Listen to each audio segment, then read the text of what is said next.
নমস্কার, কেমন আছেন সকলে? রিকার ঘর সংসারের আরও একটি নতুন ব্লগ নিয়ে চলে এলাম। বিয়ের পর এটি আমার প্রথম শিবরাত্রি ব্রত পালন। দিদি ফুলের মালা কত? কোনটা নেবেন? ওই যে সাদা আর ওই রক্ত জবা। হ্যাঁ 20 টাকা। আর এটা আকন্দ মালাও 20 টাকা। ফল আমি গতকালই কিনে এনেছিলাম, তবে ফুলটা কাল কিনিনি, কারণ ভেবেছিলাম পুজো যেহেতু আজ, তাই সকাল সকাল গিয়ে টাটকা কিছু ফুল নিয়ে আসব। তাই সকাল সকালই বাড়ির কাছে ফুল মার্কেটটিতে চলে এসেছিলাম। এখান থেকে কিছু ফুলের মালা, ভাঙপাতা, বেল এবং আকন্দ ফুলের মালা কিনে নিয়েছিলাম।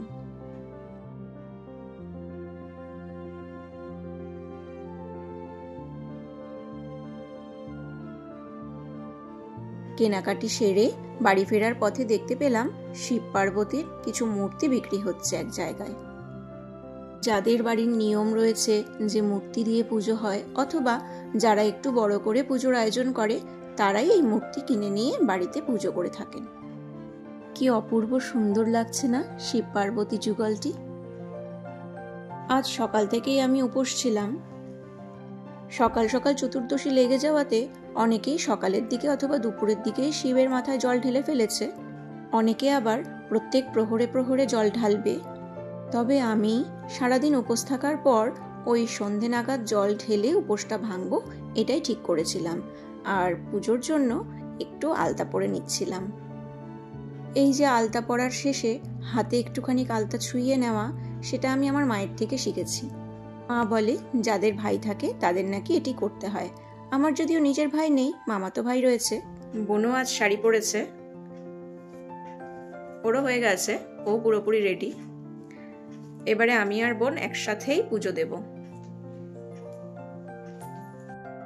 আমিও রেডি হয়ে গেছি, আমার বোনও রেডি। এবারে ঠাকুর পুজোটা শুরু করব। চলুন তাহলে আপনাদেরকে আমার ঠাকুর ঘরে নিয়ে যাই এবং পুজোটা শুরু করি। আমার পুজোর খুব বড়সড় কিছু আয়োজন নয়। বাবার জন্য একটু নৈবেদ্য আর ফলমূল সাজিয়ে বাবাকে নিবেদন করা, আর বাবার মাথায় একটু জল ঢেলে বাবার কাছ থেকে আশীর্বাদ চেয়ে নেওয়া।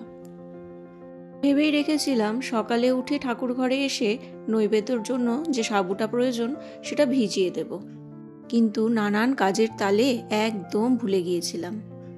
সন্ধে নাগাদ ঠাকুর ঘরে এসে যখন নৈবেদ্য করতে বসেছি, তখন দেখে মনে পড়ল সাবুটাই ভেজানো হয়নি। অগত্যা কি আর করা, সাবুটা তখন ভেজালাম, তবে ছোট দানা ছিল বলে রক্ষে। বেশিক্ষণ সময় লাগেনি, ওই আধ ঘন্টা মতন ভিজিয়ে রাখতেই বেশ সুন্দর নরম হয়ে গিয়েছিল সাবুদানাগুলো। সাবুদানা ভিজে নরম হতেই প্রথমেই সাজিয়ে নিলাম নৈবেদ্যর থালাটি।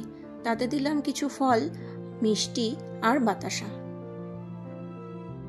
বাকি ফলগুলো কেটে সাজিয়ে গুছিয়ে নিয়ে ফুলের থালা, ধূপদানি, প্রদীপ সব একে একে গুছিয়ে নিলাম।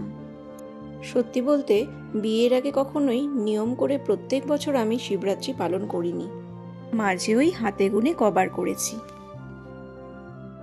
তবে সেভাবে ব্রত পালন না করেও যে আমি এরকম শিবের মতন বর পেয়েছি, এটা সত্যিই আমার অনেক বড় সৌভাগ্য।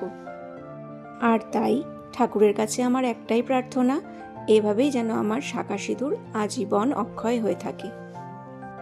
এবারে ধূপ দীপ জেলে পুজোয় বসলাম। শিবের মাথায় জল ঢালবার জন্য কিছুটা কাঁচা দুধের মধ্যে ঘি, মধু, দই, অগরু এগুলো মিশিয়ে নিলাম। এরপর কিছুটা আতপ চাল আর অল্প তিল নিয়ে সেই মিশ্রণটি একে একে বোন ও আমি শিব ঠাকুরের মাথায় ঢাললাম। দুধের মিশ্রণটি ঢালবার পর কিছুটা গঙ্গা জলও ঢেলে নিলাম। এরপর একে একে আকন্দ ফুলের মালা, ফুল, বেলপাতা এগুলো দিয়ে ঠাকুরের কাছে প্রণাম জানালাম।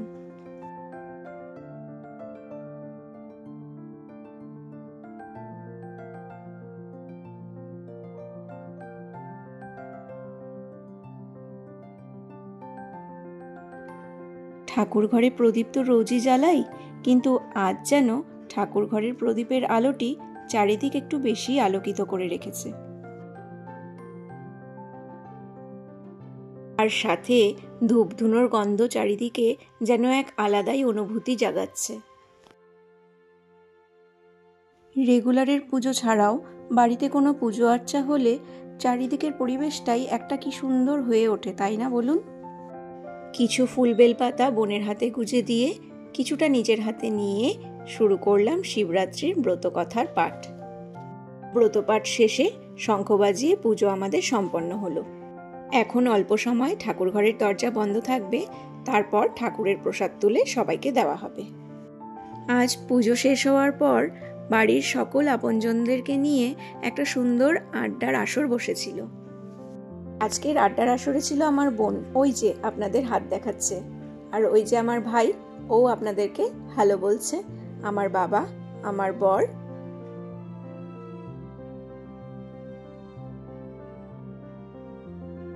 আর প্রসাদের থালা হাতে ওই যে আমার মা।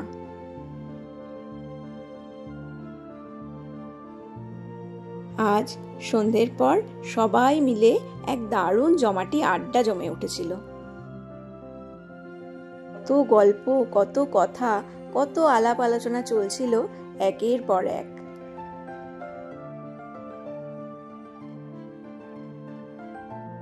আর আড্ডার আসর যখন, তখন চা না হলে কি চলে বলুন? যদিও আড্ডার আসর ছাড়তে ইচ্ছে করছিল না, কিন্তু তবুও আমাকে চলে আসতে হলো রান্নাঘরে। কেননা শুধু গল্প করেই তো আর পেট ভরবে না, রাতের খাবার জোগাড়টাও তো করতে হবে, তাই না বলুন? আজ যেহেতু বাড়িতে পুজো হয়েছে, তাই ও বেলাতেও নিরামিষই হয়েছিল। মানে আমি আর বোন তো উপোসী ছিলাম সারাদিন, তবে বাকিরা ওই নিরামিষই খেয়েছে। কিন্তু রাতে ভাবলাম নিরামিষের মধ্যেও যদি একটু কিছু স্পেশাল করা যায়, তাই ঠিক করে রেখেছিলাম যে ওই মোটা দানার সাবু যেগুলো হয়, সেই সাবু দিয়ে একটু খিচুড়ি মতো করে নেব, আর সাথে কিছু একটা ভাজা করে নেব। সেই অনুযায়ী যাবতীয় যা যা কিছু প্রয়োজন সব কিছু কাটাকুটি করে নিয়ে আমি খিচুড়িটা চটপট বসিয়ে দিয়েছিলাম। তবে জানেন তো, যতটা সাবু ভিজিয়েছিলাম সেটা যে ফুলে এতটা হয়ে যাবে সেটা আমি বুঝে উঠতেই পারিনি। আর সেই কারণেই যখন কড়াতে দিয়েছিলাম জিনিসপত্রগুলো, এতটাই বেশি হয়ে গিয়েছিল যে চারপাশে অল্প কিছু ছড়িয়ে পড়ছিল।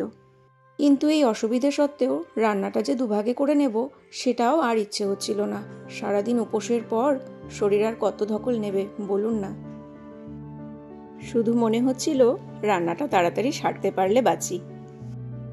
তাই যেমন তেমন যেভাবেই বসিয়েছিলাম ভাবলাম সেভাবেই করে নিই, রাতের খাবার তো আবার কি।